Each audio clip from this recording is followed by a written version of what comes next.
Welcome back to Gerodynamics. Okay, so the goal of this video is to be the second video in the series about the national divorce civil separation. Um, I didn't actually plan this one out. I just kind of felt like doing it after recording the last one. So we'll see. We'll see if this ends up actually being the video I post for part two. Um, but it's not scripted. And I don't know that these videos are going to be very scripted. I may get some notes, for future videos where I have things that I want to address. But this one's kind of more like a feeling. Um, why would we have a national divorce? Okay, so what's currently going on is we are currently in a situation where the country is divided.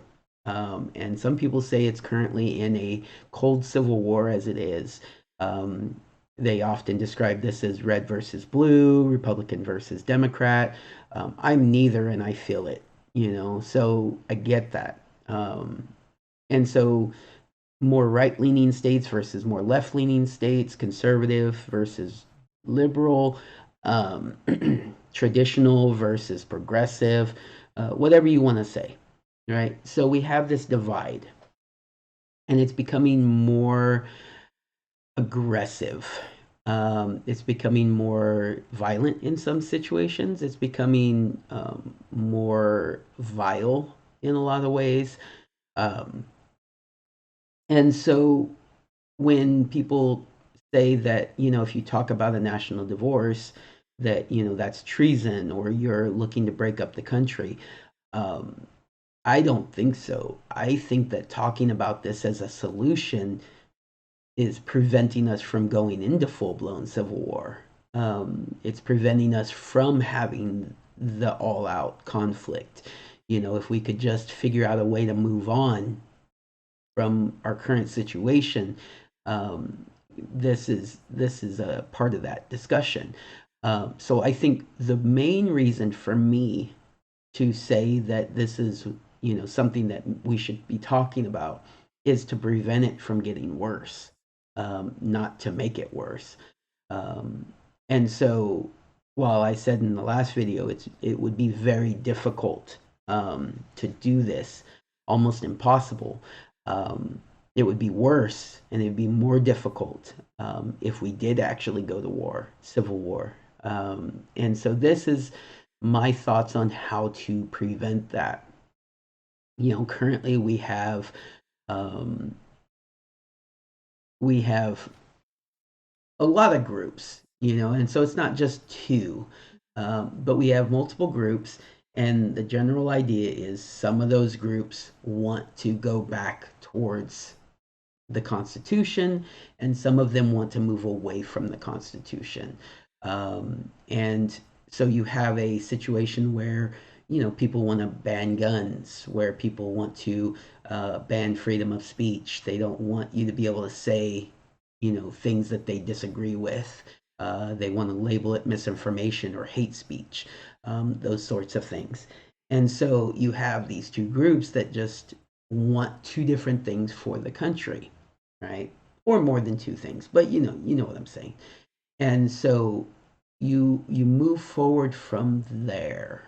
Um, why do we want to impose that on each other? Because I want to go back to the Constitution, right? But you think the Constitution is this evil thing created by slaveholders, and you don't want to have anything to do with it. I don't want to force you to live under the Constitution, but I don't want you to force me to get rid of the Constitution and to lose my rights. Um, and so, how do we accomplish that? Well, we can't accomplish that in one country. You can't have both.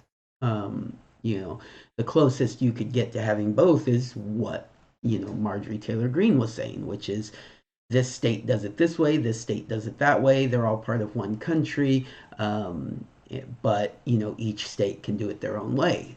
And so I think that's more difficult.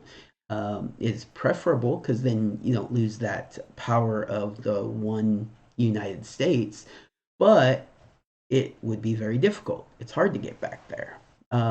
So there's not really a way for us to live under the same governing body and both of us to get what we want, right?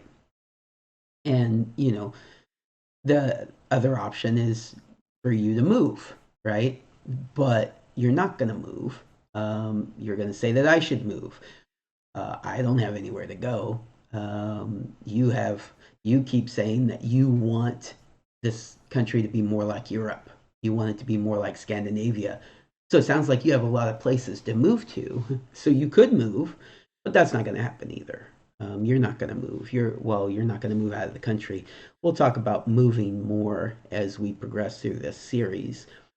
Um, but yeah, that's kind of my thoughts on why we should be talking about this. We can find a situation where we can both get what we want. We don't have to impose that on each other, and we can go our separate ways. Another way from that I look at it, you may not agree with this. Another way that I look at it is you already want to do that.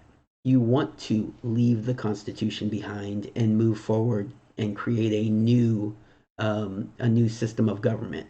Um, so I'm letting you do that, if that makes sense, right? Um, you want to force that on me, but instead of forcing that on me, I'm just going to let you go ahead and do that in your country, in your state, in your um, you know situation moving forward. I'm just not going to let you force that on me. Okay, so that's how I see it. Um, you think that you may think that I'm seceding, but that's not, well, one, it's not secession. I talked about that in the last video. But I don't want to secede. I want the United States Constitution as it was written. And so I think that we can move forward. We can do this as a constitutional, you know, we can do this within the confines of the Constitution and still keep the Constitution. And so I think that's what I'm going to talk about next in the next video. We'll keep this one relatively short. I'm sure eventually we will get to some videos where it's going to be very in depth, but this is kind of like just brief, leading into the discussion of a national divorce or civil separation. So I want to kind of keep it brief. If you have any comments or questions, feel free. We can address them in future videos. Um, but yeah, so that's what I'm thinking. That's why I'm thinking this is why we should have this conversation. We need to prevent a civil war, and to do that, we have to figure out how to go forward, how to move forward. Sometimes you move forward separately. Okay? All right, everybody, take care. Have a good day.